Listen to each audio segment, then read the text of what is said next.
Boa noite. Estamos de volta com mais um programa Mesa do Advogado.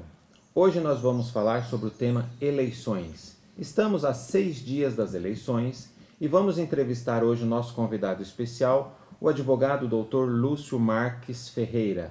Dr. Lúcio Marques Ferreira é advogado, especializado em direito eleitoral e penal, presidente das prerrogativas profissionais do advogado por mais de 10 anos, assessor parlamentar especial na Assembleia Legislativa do Estado de São Paulo. Muito obrigado pela sua presença.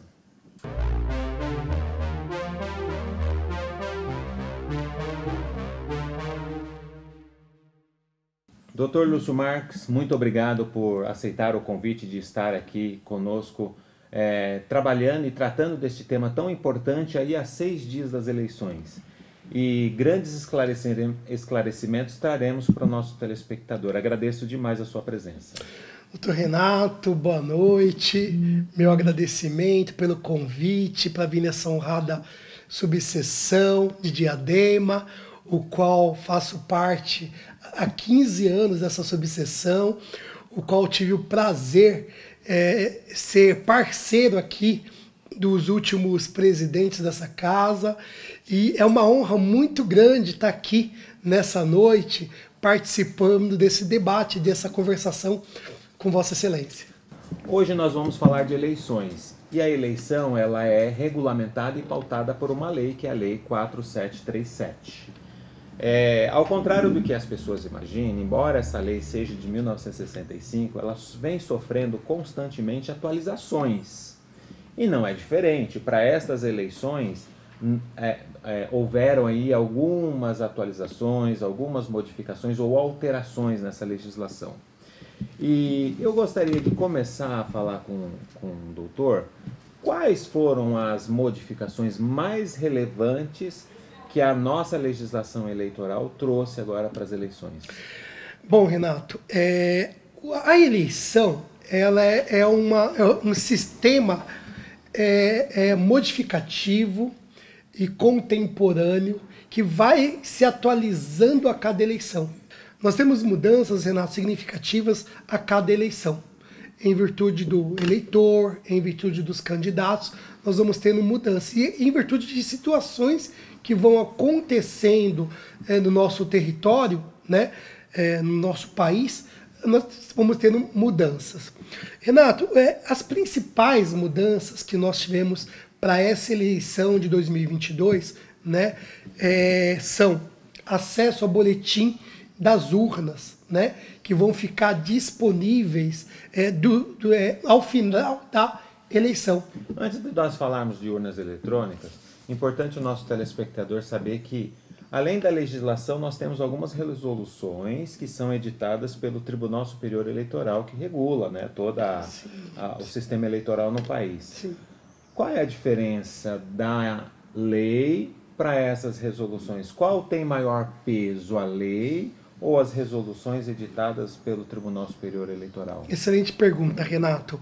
Renato, a lei ela está acima das resoluções.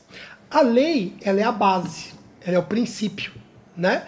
Como nós temos a Constituição, nós temos a lei abaixo, e as resoluções são expedidas aí pelo TSE, principalmente nesse caso, né? Para estar fazendo essas modificações desses regramentos que vão mudando com o passar do tempo. Entendeu? Muito bom. Aí, com base nessa legislação, nós entramos agora no acesso ao boletim de urna. Primeiro vamos explicar para o nosso telespectador essa sistemática da urna eletrônica, né? Pergunta: a urna eletrônica no Brasil é segura ou não é segura? Renato, ela é segura. Ela é segura porque ela é testada antes e também agora durante as eleições. Ela é testada regularmente pelo TSE, por órgãos competentes com relação a essa fiscalização, né? Nós podemos ter certeza, Renato, que nós vamos ter uma eleição limpa, segura e honesta. Muito bom. E aí você dizia do acesso que o telespectador teria ao boletim de urna. Agora a pergunta que fica é, todos podem ter acesso a esse boletim de urna? Como é que funciona? O que é boletim de urna? Sim. Renato, o boletim de urna é um boletim que é expedido logo em seguida ao final da eleição. Cada zona eleitoral, ao final da eleição, ele libera um boletim dos votos computados naquela urna eletrônica, né? E ali já sai o resultado daquela zona eleitoral.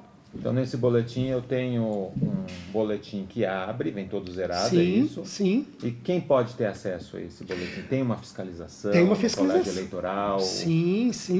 Essa fiscalização, ela é feita pelo presidente da zona, tá? Pelos mesários, pelos agentes fiscalizadores dos partidos políticos, tá? E qualquer pessoa do povo que quiser estar lá na hora para fiscalizar o resultado daquela urna, ele poderá estar lá sim para fazer essa fiscalização. E é importante, né, nós tratarmos desse assunto, porque muitas pessoas imaginam o seguinte, a urna já vem do Tribunal Superior Eleitoral ou do Tribunal Regional Eleitoral, já com votos inseridos ali dentro. É possível isso? Não é possível, Renato. Não é possível porque ela vem lacrada, tá? Ela vem lacrada do Tribunal Regional Eleitoral, né, no caso aqui de São Paulo, né? E ela é aberta, ela é deslacrada diante desses fiscais dos partidos políticos, de qualquer pessoa do povo e dos mesários do presidente daquela sessão. E é isso que faz todo o processo se tornar democrático, o acesso, né, a esse boletim. Então ele inicia de forma zerada, sim, abre de forma zerada. Sim. Então quando sai o boletim é o que? É uma filipeta? É uma filipeta. Sai uma filipeta longa, mas uma filipeta. E todos precisam assinar essa filipeta? Sim, ao final. Fiscalizando sim. A abertura e o final. Exatamente isso. O presidente da sessão, ele convida qualquer pessoa do povo que estiver presente ou agentes de fiscalização dos partidos políticos para estar acompanhando ali o deslacre do malote que vem à urna, o deslacre da urna, ele convida todos a assinarem que participou daquela fiscalização ali. Muito bom. Isso é uma resolução do Tribunal Superior Eleitoral, sim, né? Essa questão das urnas do boletim, que são chamados BUs, né? Sim, BUs. São os BUs, que são os boletins de urna. Sim. Um ponto que é bastante importante, que o nosso telespectador às vezes fica, no meio da votação, eu quero ver o boletim de urna de abertura, eu posso ter acesso a isso? Não. Ou não pode ter acesso? Eu teria que estar... Como é que funciona? Eu tenho que estar presente no momento da abertura? Sim. E durante o dia eu não tenho mais o acesso? Não tem acesso. O que pode ser feito, Renato, é feito a auditoria da urna durante a votação. Isso pode ser feito. São coisas diferentes. Isso é interessante. São coisas diferentes. Como é que eu faço isso? Eu sou eleitor e quero uma... Eu posso pedir, então, uma auditoria. Isso. Ele pode fazer o seguinte, Renato. Ele pode ir até lá, o agente fiscalizador do partido político, pessoa do povo, pode chegar lá e falar assim, olha, eu quero verificar como é que está a urna eletrônica agora. E ele pede para o presidente daquela sessão, ele vai até a urna, verifica se ela está em pleno funcionamento, verifica se lá naquela cabine de eleição, se não foi deixado uma propaganda política ali de algum candidato, e ele pode verificar se a urna continua funcionando perfeitamente. Se ele verificar que existe algum tipo de situação que compromete a segurança da eleição com aquela urna, automaticamente ele pode pedir para o presidente daquela sessão fechar aquela sessão, trocar aquela urna, ou até fechar aquela urna ali, isolar aquela urna. Tá? Faz um relatório, tem que fazer um relatório ao final informando que aquela urna deu um problema, e aí aquela urna vai ser tirada de uso naquela votação. E é bem interessante, né? Porque o telespectador acha que não tem uma fiscalização direta e constante ali naquela urna. E sempre tem, né? Tem sempre sim. Tem a fiscalização dos partidos políticos, Sim, de todos eles, lado a lado. O próprio mesário, o próprio presidente da zona eleitoral é responsável. E a OAB também, ela faz isso. Ela tem um papel bem ativo. Renato, muito bem colocado. A OAB, nós advogados, nós temos uma participação na eleição essencial. Essencial. Primeiro que nós advogados, Renato, nós temos a obrigação de trabalhar em prol de uma eleição limpa, de uma eleição honesta. Então, nós que trabalhamos aí para prevalecer o Estado democrático de direito, nós temos que participar tanto da campanha quanto das eleições de forma independente, mas de forma incisiva, auxiliando a presidência da sessão, a presidência da zona eleitoral, na fiscalização dos atos eleitorais. Nós também temos a obrigação, Renato, de trabalhar na conscientização da população, divulgando, Renato, sobre quais são os candidatos que vão ser eleitos, né? Esse ano, no caso, deputado federal, que vai ser o primeiro a ser votado na urna, deputado estadual, senador da República, né, e o presidente da República. É muito importante a participação da OAB, Renato, nesse sentido de esclarecer e fiscalizar para que nós tenhamos uma eleição segura e limpa. Muito bom. Você esqueceu de falar do governador também. Do governador. É isso mesmo, desculpa. Então a ordem seria deputado federal, deputado estadual, senador, governador de estado e presidente da República. Me perdoa. E é bom. Temos uma pergunta sempre que os nossos telespectadores eles fazem. Posso levar uma colinha? Sabe aquelas colinhas? Eu vou levar a minha colinha. Como é que isso é? Muito bem colocado. Não é vedado? Não, a colinha pode levar. O que você não pode levar esse ano, em virtude de uma decisão, de uma resolução do TSE, recentemente, você não pode levar o celular. Porque hoje em dia, Renato, muitos eleitores, né, utilizam o celular. Ele vai chegar lá com a foto ou o número do seu candidato ali no celular, ele iria utilizar isso, mas o nosso ministro Alexandre de Moraes estabeleceu que esse ano não poderia usar o celular na cabine de eleição.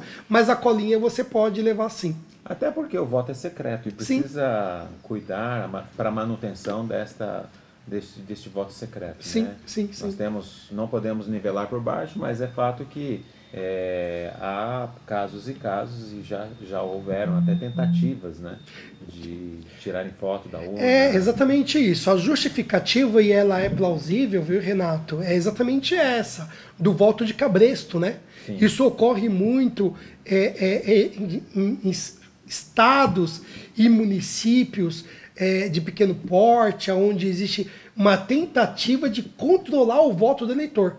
E aí seria exigido desse eleitor que provasse que votou naquele candidato. E a prova seria ele tirar uma foto, né, do voto dele ali para esse candidato. E em virtude disso, sabiamente tem que se pontuar isso, não é uma situação de parcialidade política, não é. Tá? Mas é uma situação que é muito importante a população saber disso. Que a ideia de proibir o celular na cabine de votação é proibir o voto de cabresto. Muito bom, muito bom. Nós vamos fazer os nossos intervalos. Daqui a pouquinho voltaremos para o segundo bloco com o tema eleições. Fique conosco.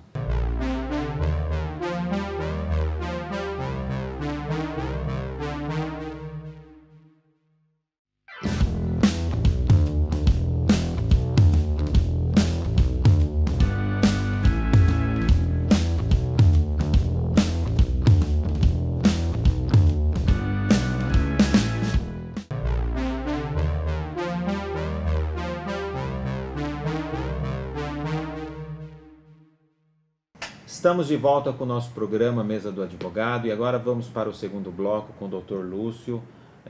O tema é eleições. Dr. Lúcio, no bloco anterior nós estávamos falando de auditoria durante a votação, auditoria nas urnas eletrônicas durante a votação. E aí estávamos explicando para o nosso telespectador que é possível auditar essas urnas eletrônicas. Uma pergunta muito importante que o nosso telespectador sempre nos faz por e-mail ou quando vem aqui a ordem dos advogados também faz essa consulta. Como é feito essa lacração ou esta auditoria? Ela é feita urna a urna, porque o Brasil é muito grande, né? E nós temos milhares de urnas eletrônicas. Como é feito essas urnas? É um percentual? É por amostragem? Como que é feito? Renato, é muito importante a gente salientar o seguinte. As urnas ficam guardadas no Tribunal Regional Eleitoral, tá? Aqui no caso de São Paulo, Tribunal Regional Eleitoral de São Paulo, né? Essas urnas, Renato, elas são testadas, né? E é amplamente divulgado esses testes na mídia, tá? Quando é feito. Na semana passada nós tivemos um teste de votação pelo TRE, né? E o qual a mídia, todos os órgãos participativos aí acabam acompanhando aí esses testes, né? E essas urnas, elas são após esses testes zeradas, né? Sim. Lacradas e colocadas no malote, tá? Esse malote ele é enviado 2, 3 dias antes para as zonas eleitorais, né? E depois enviadas para as seções eleitorais, né? E como é que é feito esse teste das urnas? É uma amostragem por amostragem de 3 a 6% das urnas e é escolhida de forma aleatória e feito um teste delas. Podendo essas urnas aleatórias serem escolhidas por qualquer pessoa do povo, por os agentes de fiscalizações dos partidos, né? É feito dessa forma aí a fiscalização. Isso tem uma transmissão ao vivo? Todos assistem? Só um grupo fechado assiste? Não, Porque tem muito esse mito, né? Sim, sim. Lá dentro do TRE ninguém tem acesso. Não. É verdade isso? Não é. Na verdade, nós tivemos aí na semana passada, né? Amplamente divulgado aí esses testes aí na mídia. Então é convidado, na verdade, a imprensa, os órgãos fiscalizadores, a OAB é convidado aí os partidos políticos para participar desses atos, para dar toda legitimidade ao ato, né? Para dar transparência ao ato, né? Para que a gente tenha uma eleição realmente aí limpa e transparente. Agora, eleições são poluídas, não é? Sim. Há uma poluição ambiental gigante. O que a nossa legislação eleitoral, nesta eleição específica, trouxe de inovação com relação às eleições? E quando eu falo de poluição, eu falo de material de campanha, propaganda eleitoral. Quais foram as modificações que nós tivemos, e se tivemos modificações importantes nessa eleição? Nós tivemos, Renato, algumas modificações no seguinte contexto, né? É proibido, né, aqueles outdoors gigantes, né, que tinham aquelas plaquinhas que eram colocadas aí em dezenas de casas aí, né? Isso foi mudado, né? Para justamente evitar aí, antigamente aqueles cavaletes, né? Sim. Aqueles cavaletes, então isso aí foi tudo tirado, tá, Renato? Esse ano foi permitidas as bandeiras, né? As pessoas ficam com bandeiras aí nas ruas, né? E também é fiscalizado pelo TRE, né? A quantidade aí de material exposto na rua, né? Existe uma medidas específicas, né, para todo panfleto de propaganda eleitoral. O abuso de poder econômico continua sendo fiscalizado? Fiscalizado, não pode ter showmício, né, não pode ter, né. Hoje existe uma mudança bem legal que pode ser feito o uso de PIX, né, para arrecadar recursos. E era nesse ponto que eu ia chegar.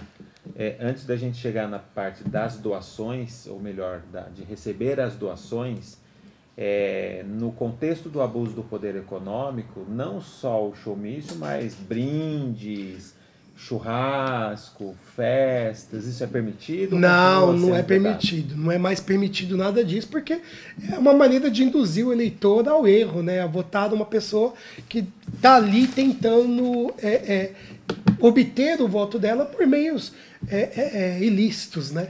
Então isso é completamente proibido hoje. Muito bom.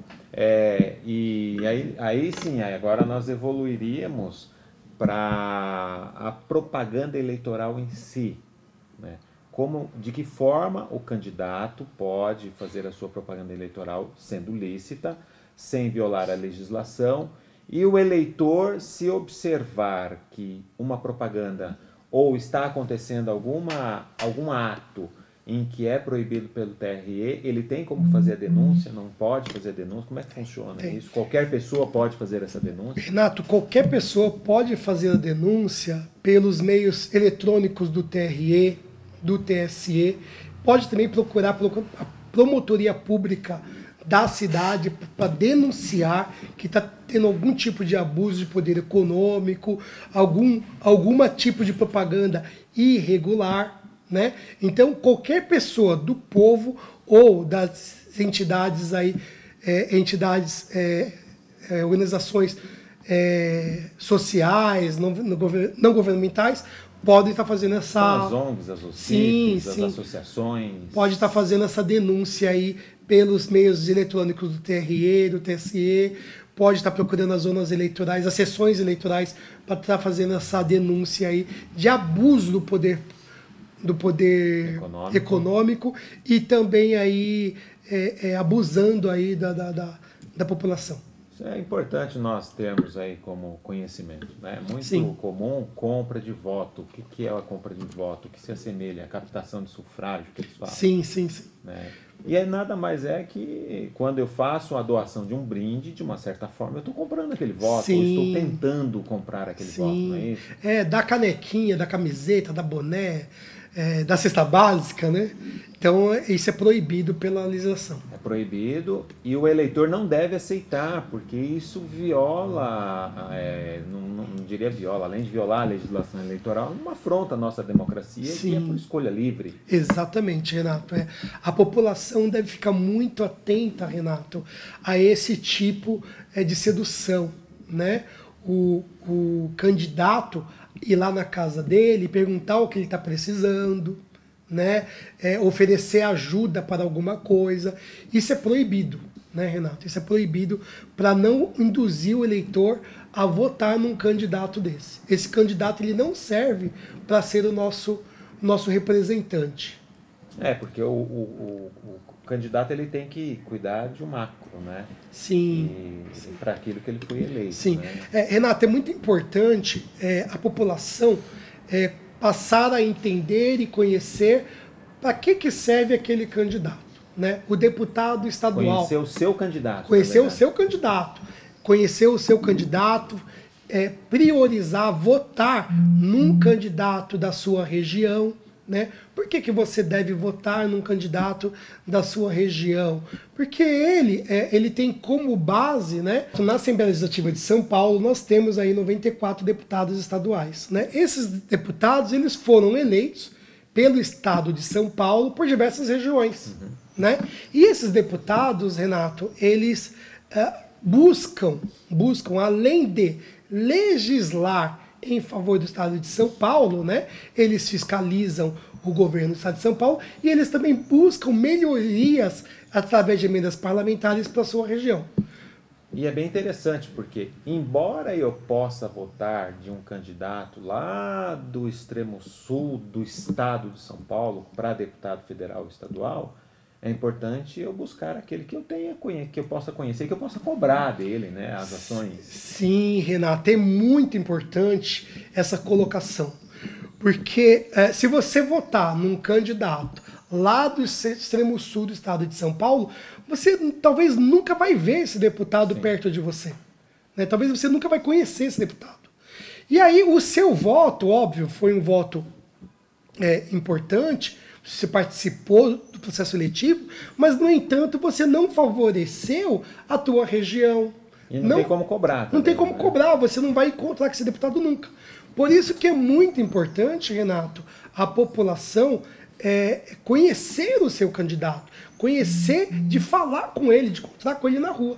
Por isso que é muito importante o voto da sua região. Você pegar um candidato, escolher um candidato da sua região e votar nesse candidato. Existe uma expressão que cada vez mais se torna conhecida, ou está se tornando conhecida, que é o chamado voto útil. E as pessoas às vezes nos perguntam, mas o que seria voto útil? E aí tem conceitos e há conceitos de várias explicações. O que é voto útil? Renato, o voto útil, ele tem uma definição ao qual um dos candidatos, ele tenta, através de uma eleição que tem aí 2 ou 3 mais candidatos, né? Ele tenta criar meios para que se induza os eleitores a votar nele não por uma questão ideológica, mas por uma questão estratégica. Ele tenta, através, às vezes, de notícias falsas, de fakes, através de pesquisas falsas, induzir o eleitor a votar num candidato o qual ele está acima, que ele está à frente nas intenções do voto. Então, é um voto que é chamado aí de voto estratégico, né? E não de ideologia. E, na verdade, é o contrário. Nós temos que votar naquele candidato a qual a gente conhece o seu plano político. Nós conhecemos esse candidato e nós votamos nele porque a gente confia nele, não porque ele está à frente das intenções do voto. Então eu devo escolher aquele candidato que eu me identifico. Sim, sim, né? sim. Que eu penso e que eu tenho a convicção de que ele será bom para o processo, todo o processo democrático, que vai exercer o seu mandato com responsabilidade, com competência.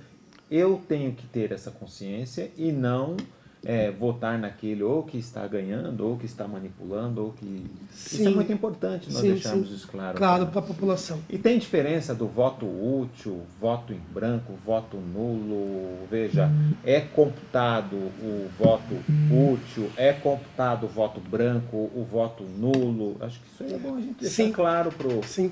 Renato, atualmente o voto branco e o voto nulo não faz mais nenhuma diferença, tá?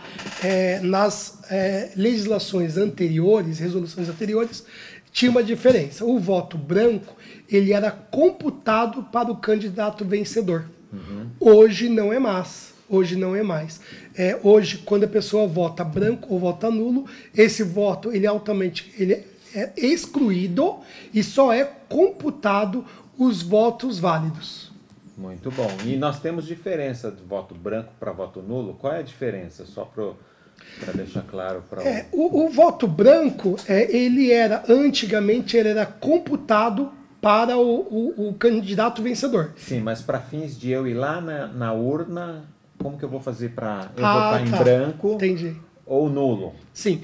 O voto branco na urna, ele aparece lá, uma tarjeta lá, voto branco. E eu vou lá. Isso, vota branco. E o nulo, a mesma coisa? Não, o nulo não. O nulo você coloca o número de um candidato inexistente. Então nós temos, por exemplo, um número X, 00, né? E aí esse candidato 00 não existe, né? E aí se eu apertar 00, o voto é nulo. Ok. E esses votos, tanto um quanto o outro, não são computados.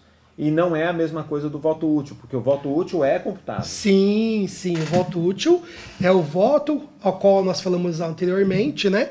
É o voto ao qual o eleitor ele acaba sendo induzido a votar no candidato, o qual se, em tese, demonstra na frente nas pesquisas eleitorais.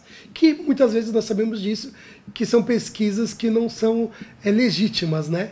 É uma realidade, infelizmente, no Brasil.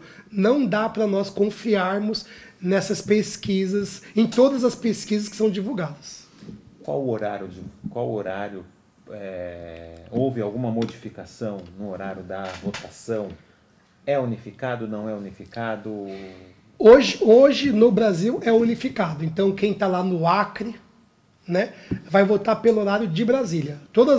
A eleição irá começar pelo horário de Brasília. Nós sabemos que no Brasil nós temos várias regiões, sim, o qual os horários mudam, tem um fuso horário, né?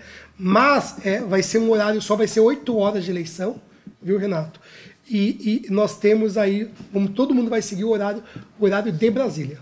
Isso é importante, né? Sim. Porque vai acabar para todo mundo. Acaba para todo mundo. Encerrou a eleição, encerrou a votação, todos vão encerrar ao mesmo tempo. Exatamente isso. Exatamente muito bom. Isso. Um tema bastante importante que deve ser debatido nessa questão de eleições é recurso, né? Fundo eleitoral. Como funciona o fundo eleitoral, as doações para as campanhas dos diversos candidatos que nós temos? A empresa pode doar, o governo que faz esse patrocínio, né? O governo que injeta dinheiro nas campanhas, como é que funciona isso? Renato, hoje existe o fundo eleitoral, né? O qual subsidia a campanha eleitoral, né? A principal fonte da campanha eleitoral vem do fundo eleitoral. No entanto, Renato, é possível a doação de pessoas físicas e jurídicas hoje para os candidatos. Pode ser feito até por Pix agora, né? E tudo isso, Renato, tem que ser contabilizado para prestação de contas ao final da campanha e da eleição. Então é importante, né? Olha só, não basta receber os valores, precisa haver uma contabilização e uma prestação de contas. Sim, para não haver o abuso econômico. E nessa prestação de contas, isso é depositado aonde? É enviado a quem? Essa prestação de contas ela é feita ao TRE. Okay. Tá? Ela é feita ao TRE de São Paulo. Ao TRE de São Paulo. Há alguma desinformação importante que nós devemos demonstrar ao nosso eleitor, que faz com que ele fique antenado? Tem alguma consideração importante dessa questão de desinformação? Sim. Que venha a ser? Renato, é muito importante o eleitor ficar atento às fake news. Existe hoje no Brasil uma disseminação de fake news absurda. E o eleitor, às vezes, ele é induzido a votar errado por causa de uma fake news. É muito importante, Renato, o eleitor, ele pesquisar antecipadamente em quem ele vai votar. É muito importante, Renato, o eleitor, quando receber lá um meme, quando receber lá um videozinho no WhatsApp ou no e-mail, ele verificar se aquela informação é verdadeira, é importante. Existem vários meios hoje em dia, através da mídia eletrônica, da imprensa, de você verificar se uma informação que você está recebendo ali, se ela é verdadeira ou falsa. Para quê? Para não votar errado, Renato. E é importante também nós informarmos que fake news é crime, né? Sim, é crime. Da cadeia. Inclusive, se eu compartilho uma fake news, eu estou, de uma certa forma, participando também de um crime. Sim. Embora eu não saiba, mas de uma certa forma eu estou divulgando algo que não é verdadeiro. Sim. E por isso devo eu pesquisar pelas fontes legítimas, fontes corretas, né? Sim. Se é verdadeira essa informação ou se não é verdadeira essa informação. Sim. Para esse caso das fake news, eu consigo fazer a denúncia? Consegue sim, através dos meios eletrônicos do TRE, do TSE, pode procurar a promotoria pública da cidade e fazer a denúncia dessas fake news, dessas informações que vão sendo divulgadas aí para prejudicar o candidato. Muito se fala em LGPD, Lei Geral de Proteção de Dados. Nessas eleições estão garantidas? Está garantida a Lei Geral de Proteção de Dados? Sim, Renato, ela entrou em vigor, né? E estão garantidas, sim. Essa questão da LGPD está garantida nessa eleição, sim. Encerramos mais um bloco Mais um programa Mesa do Advogado, com a participação do Dr. Lúcio Marques Ferreira, com o tema eleições. Dr. Lúcio Marques, muito obrigado pela tua presença, muito obrigado pelo carinho de estar conosco aqui no programa Mesa do Advogado. Muito obrigado você, telespectador, que esteve conosco até este momento, e tenham todos uma boa noite.